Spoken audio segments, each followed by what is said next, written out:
Republic universe की एक और इन्फॉर्मेटिव वीडियो में आप सभी का स्वागत है। तो आज हम जिस टॉपिक पे बात करने वाले हैं वो है chief of defence staff CDS। क्या है CDS, आइए जानते हैं इस वीडियो में। देश की सुरक्षा जब तक अच्छे हाथों में ना हो तब तक देश के नागरिक निश्चित होकर देश में कैसे रह सकते हैं। देश की सुरक्षा को ध्यान में रखने का सबसे महत्वपूर्ण कर्तव्य सरकार का होता है। जिस तरह प्रधानमंत्री नरेंद्र मोदी ने लाल किले पर घोषणा की थी कि वे जल्दी चीफ ऑफ डिफेंस स्टाफ के पद पर एक नए व्यक्ति को नियुक्त करने वाले हैं, वर्तमान समय में चीफ ऑफ डिफेंस स्टाफ की घोषणा भी कर दी गई है। आखिर चीफ ऑफ डिफेंस स्टाफ क्या होता है, आइए जानते हैं। पहले बात करते हैं कौन है चीफ ऑफ डिफेंस स्टाफ के बारे में। देश की रक्षा का ख्याल रखने की जिम्मेदारी एक ऐसे व्यक्ति के हाथ में देनी चाहिए जो सही समय पर उचित निर्णय लेकर देश की रक्षा को सदैव बनाए रखे।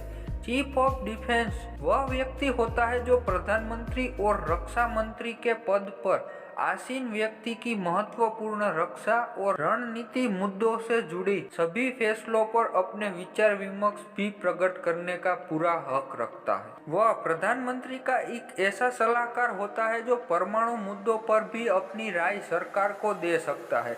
उसका मुख्य कारण यह होता है कि वह देश में मौजूद तीनों प्रकार की सेनाओं के बीच प्रशिक्षण, खरीदी, परिवहन जैसे सभी कार्यों पर कड़ी निगरानी रख सके और उनके लिए एक मजबूत दीर्घकालीन योजना का समन्वय कर सके। जैसा कि आज के समय में आप देख ही पा रहे हैं कि किस तरह से देश की रक्षा को लेकर सरकार परेशान है और धीरे धीरे देश की रक्षा के लिए कई सारे खर्चे भी किए जा रहे हैं, जिसके चलते रक्षा क्षेत्र का बजट दिन प्रतिदिन बढ़ता चला जा रहा है, जिसमें देश के लिए रक्षा से जुड़े संसाधनों को जुटाने और देश की तीनों सेनाओं के बीच समन्वय को बढ़ाने जिसके लिए सरकार द्वारा प्रतिवर्ष एक बजट निर्धारित किया जाता है। तो अब बात करते हैं क्या है भारत में चीफ ऑफ डिफेंस स्टाफ के पीछे का इतिहास। अपने चीफ ऑफ डिफेंस स्टाफ का नाम पहली बार सुना होगा क्योंकि पहले कभी देश में इस पद को लेकर कोई चर्चा हुई ही नहीं है,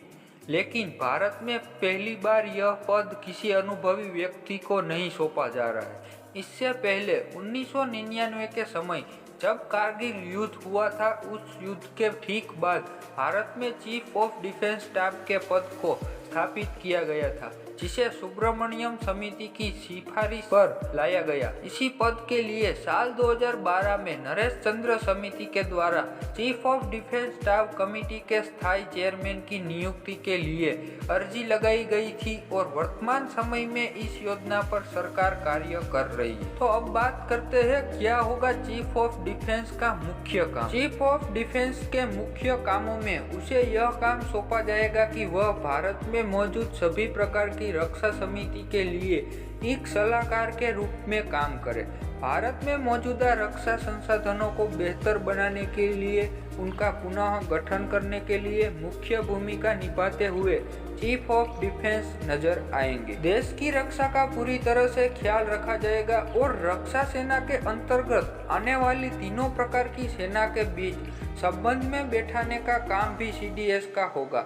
मात्र 3 वर्षों के अंतर्गत भारत में मौजूदा तीनों प्रकार की रक्षा सेना में सभी प्रकार के अभियान, साजो सामान परिवहन, संचार, मरम्मत, देखभाल, परिवहन, प्रशिक्षण, सहायक सेवाओं जैसी सभी सुविधाओं पर नियंत्रण, संपूर्ण नियंत्रण और देखरेख मात्र CDS के अंतर्गत ही होगी। यदि तीनों सेनाओं के बीच किसी भी प्रकार का कोई विवाद हो जाता है तो उसको समझाने का एवं कर्तव्य भी CDS के पास ही होगा।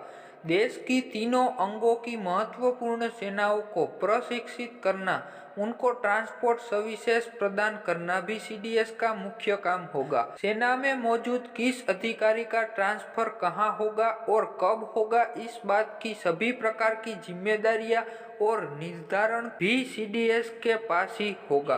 तो ये थी CDS यानी कि चीफ ऑफ डिफेंस स्टाफ और CDS की कार्य प्रणाली। फिलहाल इस वीडियो में इतना ही, मिलते से कुछ इन्फॉर्मेटिव वीडियो के साथ। तब तक के लिए जय हिंद, जय भारत।